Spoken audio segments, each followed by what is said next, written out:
Hi welcome back to Aniya's little world. ഇന്നൊരു cooking video ആയിട്ടാണ് ഞാൻ വന്നിരിക്കുന്നത്. അത് നമ്മുടെ എല്ലാവരും ഫേവറേറ്റ് ആയിട്ടാണല്ലോ പപ്പടം. അപ്പോൾ പപ്പടം വെച്ച് നമുക്കൊരു സിമ്പിൾ ആൻഡ് ടേസ്റ്റി ആയിട്ടൊരു തോരൻ ഉണ്ടാക്കിയാലോ.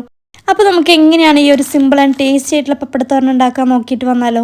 അതിനായി ആദ്യം തന്നെ നമുക്ക് താണ്ടെ ആവശ്യമുള്ള പപ്പടം താണ്ടെ എടുത്ത് വെച്ചിട്ടുണ്ട്. ചില ദിവസങ്ങൾ നമുക്ക് ഫുഡ് വെക്കാനൊരു മടി കാണത്തില്ലേ, ആ ദിവസങ്ങളെല്ലാം നമുക്ക് വളരെ സിമ്പിളായിട്ട് വളരെ ടേസ്റ്റി ആയിട്ട് നമുക്കൊന്ന് ട്രൈ ചെയ്യാവുന്ന ഐറ്റമാണ് ഈ പപ്പടത്തോരൻ എന്ന് പറയുന്നത്. അങ്ങനെ തന്നെ നമ്മൾ പപ്പടം എല്ലാം എടുത്ത് നമുക്ക് ചെറിയ ചെറിയ പീസുകളാക്കി നമുക്ക് മുറിച്ചെടുക്കാം. അല്ലേ, ഇതുപോലെ നമുക്ക് ചെറിയ ചെറിയ പീസുകളാക്കി ഇതാണ്ട് ഈ ഒരു ഷേപ്പിന് വരുന്ന രീതിയിൽ നമുക്ക് മുറിച്ചെടുക്കാവുന്നതാണ്.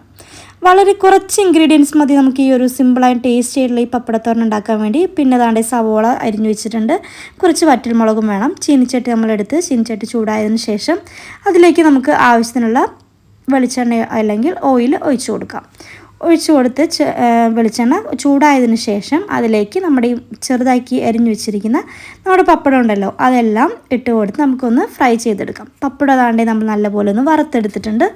അത് നമുക്കൊരു പാത്രത്തിലോട്ട് മാറ്റി വയ്ക്കാം. അതിനുശേഷം നമുക്ക് കുറച്ച് നമ്മുടെ തേങ്ങാക്കൊത്തുണ്ടല്ലോ, തേങ്ങാക്കൊത്ത് ഇതാണ്ട് ചെറുതായി പീസുകളാക്കി മുറിച്ച് വെച്ചിട്ടുണ്ട്. ഇനി നമ്മുടെ സവോള ഇതാണ്ട് അരിഞ്ഞു വെച്ചിട്ടുണ്ട്. നമ്മുടെ വറ്റൽമുളക് ഇതാണ്ട് ചെറുതായിട്ട് നമ്മൾ ക്രഷ് ചെയ്ത് വെച്ചിട്ടുണ്ട്. കണ്ടില്ലേ, ഇത്രയും കുറച്ച് ഇൻഗ്രീഡിയൻസ് മതി നമ്മുടെ ടേസ്റ്റ് ആയിട്ടുള്ള തോരൻ ഉണ്ടാക്കാൻ വേണ്ടി. അതിനായി നമ്മുടെ ചീനിച്ചട്ടി ഒന്നുകൂടി ചൂടാക്കിയതിന് ശേഷം അതിലേക്ക് ആവശ്യത്തിന് വെളിച്ചെണ്ണ ഒഴിക്കാം. വെളിച്ചെണ്ണ ഉപയോഗിക്കുന്നതാണ് ബെസ്റ്റ്.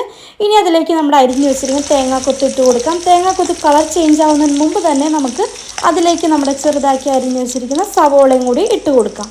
കണ്ടില്ലേ, സവോളയും കൂടി ഇട്ട് നല്ലപോലെ നമുക്കൊന്ന് വഴറ്റിയെടുക്കാം. ഈ ഒരു സമയത്ത് ഒരു നുള്ളു ഉപ്പും കൂടി ഇട്ട് കഴിഞ്ഞാൽ നല്ലൊരു ക്രിസ്പി ആയിട്ട് കിട്ടും. ഒത്തിരി ഇടരുത്, കാരണം നമ്മുടെ പപ്പടത്തിൽ ഓൾറെഡി ഉപ്പുണ്ട്. അതുകൊണ്ട് തന്നെ ഉപ്പ് അധികം ഇടേണ്ട ആവശ്യമില്ല. ഇട്ടില്ലെങ്കിലും പ്രശ്നമൊന്നുമില്ല. ഇനി അതൊരു ഗോൾഡൻ കളർ ആയതിനു ശേഷം കണ്ടില്ലേ കളർ ചേഞ്ച് ആയി വരുന്ന ഗോൾഡൻ ബ്രൗൺ കളർ ആയതിനു ശേഷം അതിലേക്ക് ആവശ്യത്തിൽ കറിവേപ്പില ഇട്ട് കൊടുക്കാം.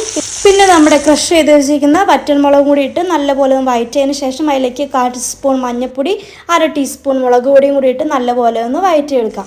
ഈ വഴറ്റിയെടുത്തിരിക്കുന്നതിലേക്ക് നമ്മുടെ വറുത്ത് വെച്ചിരിക്കുന്ന പപ്പടം കൂടി ഇട്ട് കൊടുത്താലുണ്ടല്ലോ മക്കളെ, നമ്മുടെ സിമ്പിൾ ആൻഡ് ടേസ്റ്റി ആയിട്ടുള്ള നമ്മുടെ ഈ പപ്പടത്തോരൻ റെഡി ആയിട്ടുണ്ട്.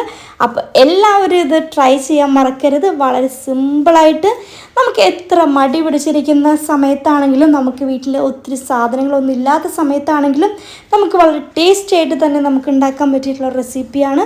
അപ്പോൾ എല്ലാവരും ഇതൊന്ന് വീട്ടിലൊന്ന് ട്രൈ ചെയ്ത് നോക്കണം.